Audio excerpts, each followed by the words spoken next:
Hello children, we have already discussed about the final goods and intermediate goods. Now today we will discuss about the consumption goods or consumer goods and capital goods.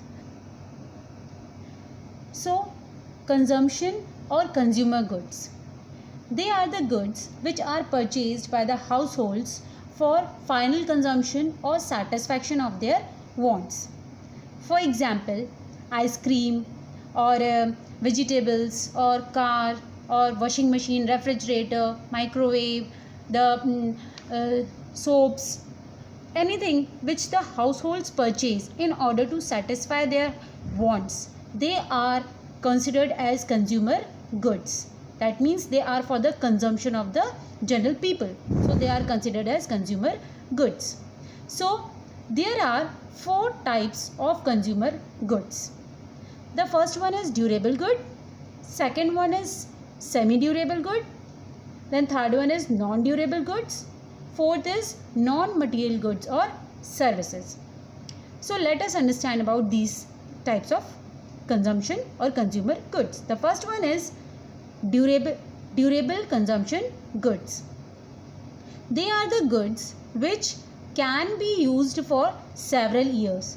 That means they are for many years and they serve for many years. We do not change them very frequently. So they are for several years and they are of relatively high value.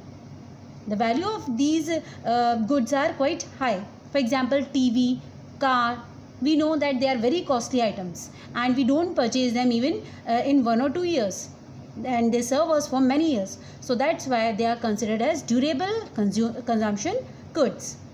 Now after this we are having the semi-durable consumption goods. They are the goods which can be used for period of 1 year or slightly more, for 1 year, 1.5 years or for 2 years. So little more than the 1 year. And they are not of very high value. For example, clothes. We are using the clothes for 1 year, 1.5 years or mostly 2 years. So they are not of very high value. So these are considered as semi-durable consumption goods. Now the third type of good consumption good is non-durable or single-use consumption goods. These are the goods which are used only once. That means all the perishable items are also comes under this category, and they are of relatively very low value.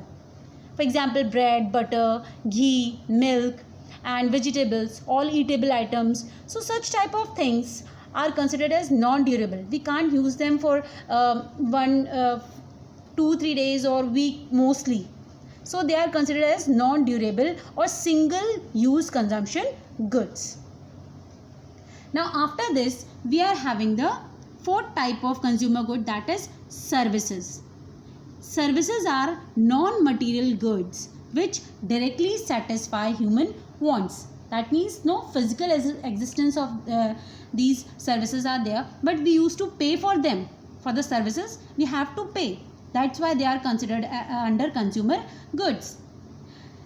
For example, the services of a doctor, lawyer, accountants, teachers. So these are the services and we have to pay for these services. That's why they are considered under consumer goods.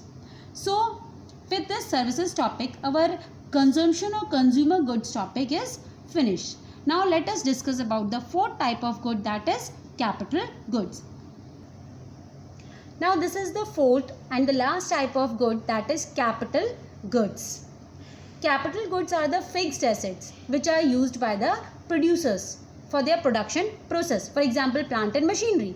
So these are used in the production process by the producers and they are used for several years. We know that plant, machinery and the equipments, they used to serve in the production process for many years.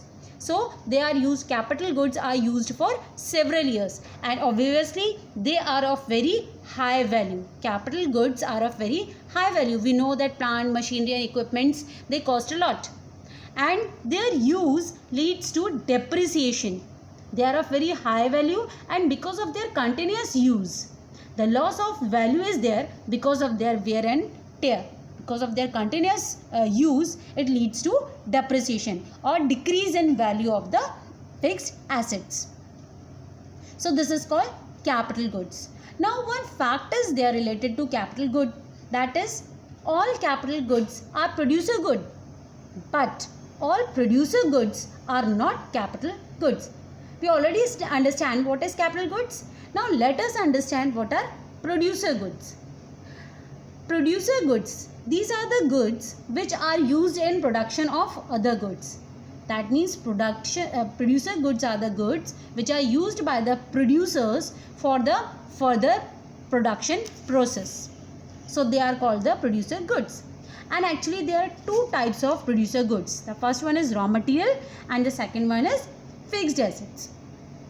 Raw material means which help in further production. For example, wood to make the furniture, sugar to make the sweets, cotton to make the cloth. So these are the raw materials which help in making the new product. And these producer goods, raw material, are single use producer good. That means they are used only once. Next, after this we are having the next type of producer good, that is fixed assets. For example, plant and machinery. These are considered as the fixed assets and they are the durable producer goods. We know that the fixed assets used to serve us for many years. That means they repeatedly we may use them. We already learnt about this in our capital goods point.